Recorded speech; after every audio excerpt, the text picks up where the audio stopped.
I bow again and again to Sri Ram, he who removes all obstacles, grants all wealth, and pleases all. Balakanda Swarga 1. Valmiki, the ascetic, inquired of Narad, preeminent among the sages ever engaged in the practice of religious austerities or study of the Vedas, and best among the eloquent, who in this world lives today endowed with excellent qualities, prowess, righteousness, gratitude, truthfulness, and firmness in his vows. Who is that one gifted with good conduct, given to the well-being of all living creatures, learned in the law, capable of doing things which others cannot do, and singularly handsome?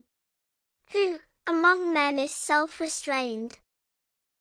Who has conquered anger? Who is endowed with brilliance and free from envy? Who is that when excited to wrath even the devatas are afraid of, let alone foes? Maharshi, I intend to hear about such a man whom you are able to place. Indeed, great is my curiosity. Invited by Valmiki to take his seat, Narad, knower of the three worlds, heard him and said with delight, "Listen to me." And thus spoke. O sage, rare indeed are men endowed with the many qualities you have described. I ascertained one.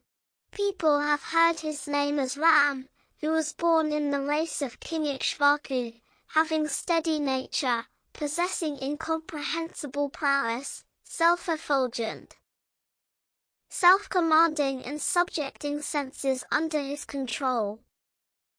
He is a great intellectual, adherent to rules, eloquent, handsome, destroyer of foes and sins, broad-shouldered, strong-armed, having conch-shaped neck and prominent cheeks, possessing a broad chest, armed with a great bow, with fleshy collarbones, knee-long arms, a noble head, a graceful forehead and great prowess. He is the destroyer of foes.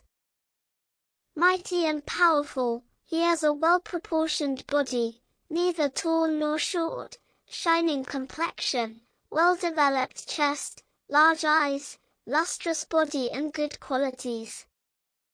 Pious, firm in his vows, he is ever intent on doing good to his subjects. He is illustrious, wise, and pure at heart. He is obedient to elders and accessible to those who are dependent on him. He is ever meditating on the means of protecting those who take refuge in him. Auspicious like Brahma, Sri Ram is the sustainer of this world, destroyer of enemies and protector of all living beings and of the moral code. He has performed the duties of a king and protected his subjects.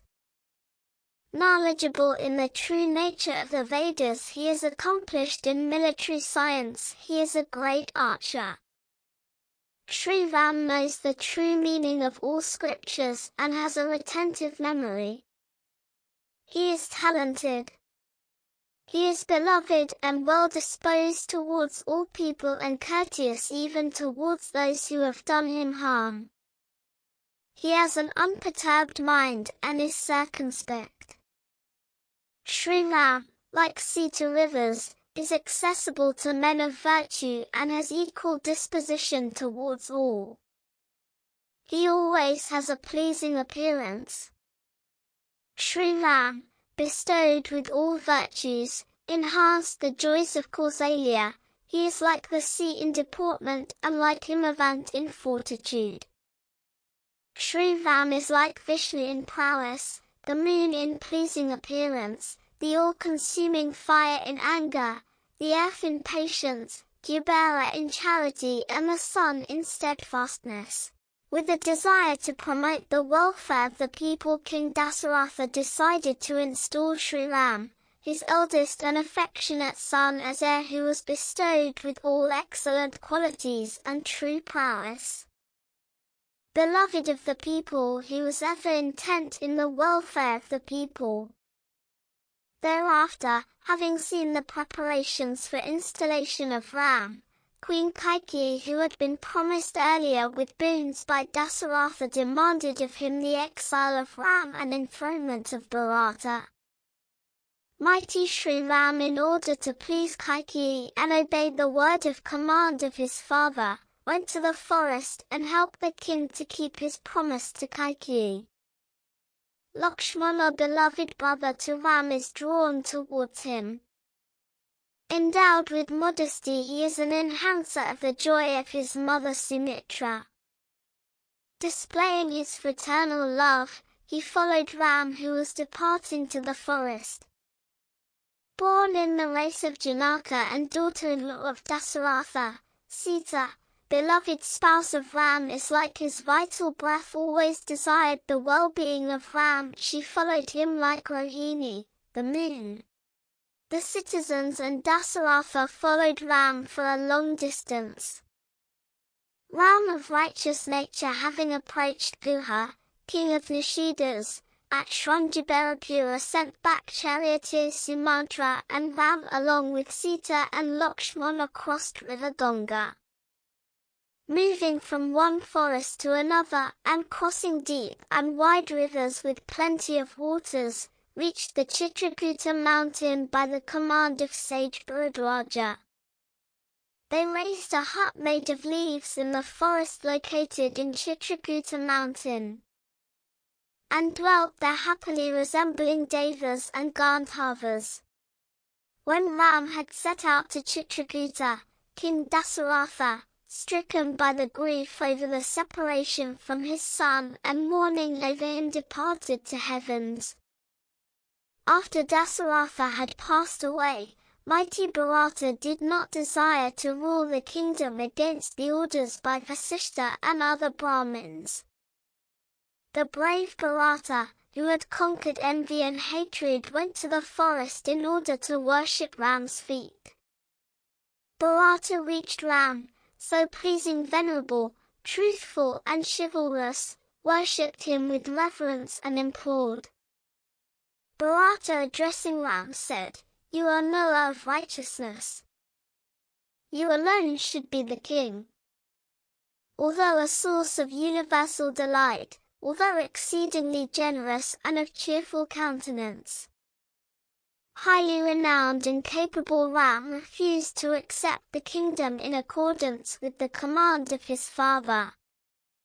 Having handed over his sandals to Bharata as symbol of authority for ruling the kingdom, Ram persuaded him again and again to return to the capital. Disappointed in his mission to take Ram back, Bharata worshipped the sandals of Ram and ruled the kingdom from Nandagram, awaiting his return. When Bharata departed, Sri Ram, a man of good fortune and steadfast in vows, one who had conquered under control, perceiving that the citizens from Ayodhya would arrive there, entered the Dandaka forest with single-minded determination. Having entered the dense forest Dandaka, Ram slew the demon Bharata and saw the sages Sarabanga, Sutikshna and Agastya with his brother. As directed by sage Agastya, Ram received with extreme delight a bow, a sword and quivers with inexhaustible arrows, given by Indra to Agastya. While Ram was dwelling in the forest, all the ascetics along with others inhabiting the forest approached Ram, requesting for the destruction of the Asuras and Rakshasas seizing upon their lives. Ram promised those ascetics, who resembled flaming fire in luster, living in Dandakaranya inhabited by Rakshasas, to slay them. During his stay there, a demoness called Surpanaka, living in Janasthana and capable of assuming any form at will, was rendered deformed by Lakshmana. Thereafter, Ram killed in the fight all the Rakshasas, Kora, Trisila, and Dushana, with their followers, in a battle after being instigated Surpanaka. During his stay in that forest, Ram killed 14,000 Rakshasas who were inhabitants of Janasthana. Having heard all the slaughter of fellow Rakshasas, Ravana became violent with anger, and sought the help of a local Rakshasa, named Maricha. Maricha repeatedly dissuaded him, saying, "O Ravana, it isn't proper for you to enter into hostility with the mighty and powerful Ram." Disregarding his words, Ravana, incited by fate, left for the hermitage of Ram, along with Maricha. He, with the help of deceitful Maricha, drew the princes far away from their hermitage, abducted Sita, the wife of Ram, and slaughtered vulture Jatayu. Having seen and heard from the eagle Jatayu struck down by Ravana that Sita had been abducted, Ram bewailed, choked with tears, his senses dulled by distress. Then he performed in the midst of tears the funeral rites of the vulture Jatayu. Wandering in search of Sita, he beheld a Rakshasa named Kabanda, who was dreadful, and deformed in appearance. Mighty armed Ram, having killed Kabanda, consigned his body to flames.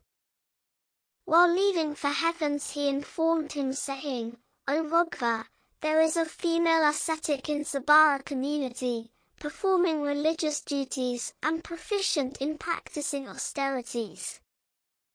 You may visit her."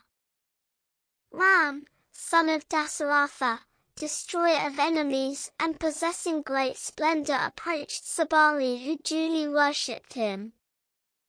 On the bank of Pampa, he met a Varna named Hanuman, on whose advice he made friendship with Sugriva. Mighty Ram related to Sugriva all that had happened right from the beginning, more importantly Sita's abduction, and also to Hanuman. Hearing everything that story from Ram, Sugriva was very pleased and made a pact with Ram in the presence of Agni as witness. Thereafter Sugriva, king of Varnas, filled with sorrow, narrated to Ram out of friendship the entire account of his hostilities with Vali. When Ram vowed to slay Vali, the Varna described Vali's prowess to Ram. Doubtful of the prowess of Ram, Sugriva, in order to get convinced, showed him the huge body of Dundubi resembling a big mountain. The strong-armed Ram, who was endowed with great strength, looked at the skeleton and smiled within himself for a while. He kicked off the skeleton with the great toe of his foot completely to a full distance of 10 yojanas.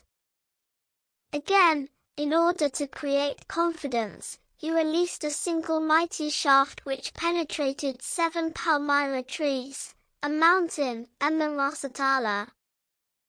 Pleased with Ram's action and convinced of his prowess, he left thereafter with Ram. He left for Kishkinda, which was like a cave. On entering the city of Kishkinda, Sugriva, the best of Varnas of reddish-yellow hue, roared with a great voice. Thereupon Vali, the lord of Varnas, came out. After convincing his wife Tara, who was dissuading from this, Vali entered into a combat with Sugriva. There, Ram killed Vali with a single shaft. After he killed Vali in the combat in compliance with the words of Sugriva, Ram installed Sugriva as king. The Sugriva gathered his Varna forces and dispatched them in various directions in search of Janaka's daughter. At the suggestion of the vulture, Sampathai, mighty Hanuman leapt over the salt ocean extending over 100 yojanas. Hanuman arrived at the city of Lanka ruled by Ravana and found Sita in the Ashoka garden meditating on Ram. Hanuman delivered Ram's ring to Sita as a token of recognition, related the whole story and consoled her. He then crushed the arch of the outer gate of the garden before leaving.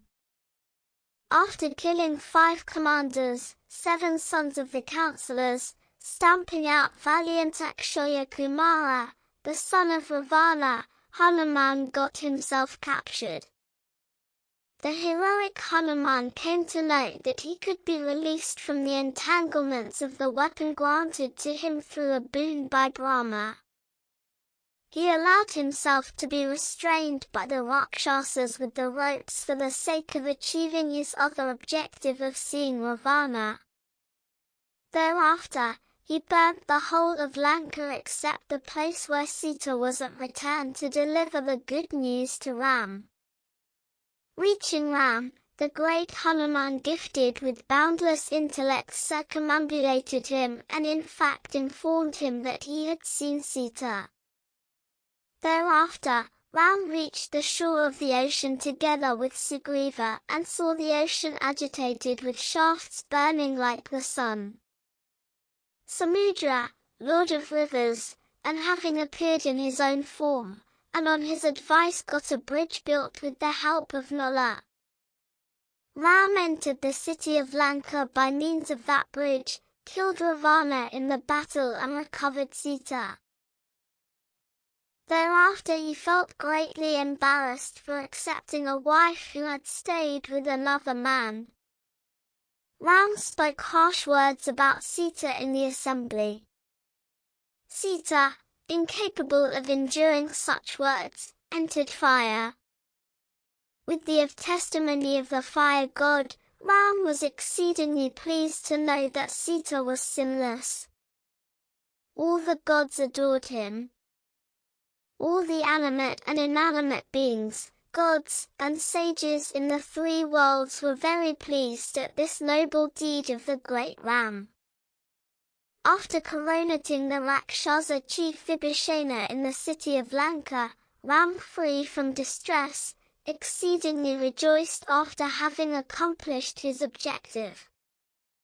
Having obtained a boon from the Devatas, Ram revived all Vanas fallen in battle and set out for Ayodhya accompanied by friends in the chariot named Pushpak. Ram, who was a delight of all whose strength lies in truth, went to the hermitage of Bharadwaj and dispatched Hanuman to Bharat as his messenger.